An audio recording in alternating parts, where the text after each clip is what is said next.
Hey, everyone. Today I want to share with you a story that hits close to home for many. It's about Jamal Williams, a man who's lived in Cedarwood his entire life. Cedarwood is a quiet town in the Midwest, known for its peaceful streets and close-knit community.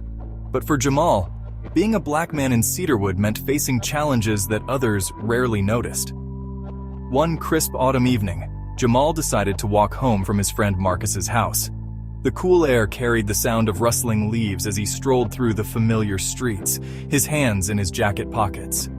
The path he took cut through a wealthier neighborhood, where streetlights glowed brighter and lawns were manicured to perfection. As he passed a particularly grand house, the faint sound of a dog barking broke the quiet. A light flicked on, and a woman peered out from behind her curtains. Her eyes locked on Jamal, and within moments, she was on the phone. Jamal knew what was coming. He sighed but kept walking. He'd been here before. He pulled his phone from his pocket, pretending to scroll, anything to seem less threatening. Moments later, red and blue lights flashed behind him. "Evening, sir," the officer said as he stepped out of the car, hand resting on his holster. "We got a call about a suspicious person in the area." Jamal raised his hand slightly, his voice calm but tinged with exhaustion. "I'm just walking home, officer. I live a few blocks away." The officer's eyes narrowed. "Do you have ID?" Jamal reached slowly into his wallet, every movement deliberate. He handed over his license, and the officer examined it like it might hold the answer to some great mystery. "This your current address?" "Yes, sir. Been living there for 12 years. The exchange dragged on, each question a thinly veiled accusation. Jamal kept his composure, knowing that anger would only escalate the situation.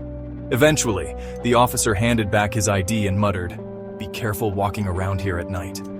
As Jamal continued home, he couldn't shake the weight of the encounter.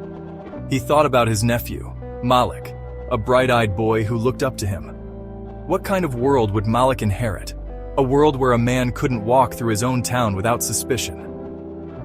When Jamal finally reached his door, he paused and looked up at the night sky. The stars seemed dimmer than usual, hidden behind a veil of clouds. He closed his eyes, took a deep breath, and stepped inside. Tomorrow he would go to work. He would smile at his co-workers, help his neighbors, and keep living his life. But tonight, he allowed himself to feel the weight of it all. The weight of being seen not for who he was, but for the color of his skin. And yet, beneath the heaviness, there was resolve. Jamal knew he couldn't change the world overnight, but he could teach Malik, stand tall, and remind himself that his worth was not dictated by the prejudice of others. Thanks for watching, and remember, everyone deserves to walk home in peace. See you next time.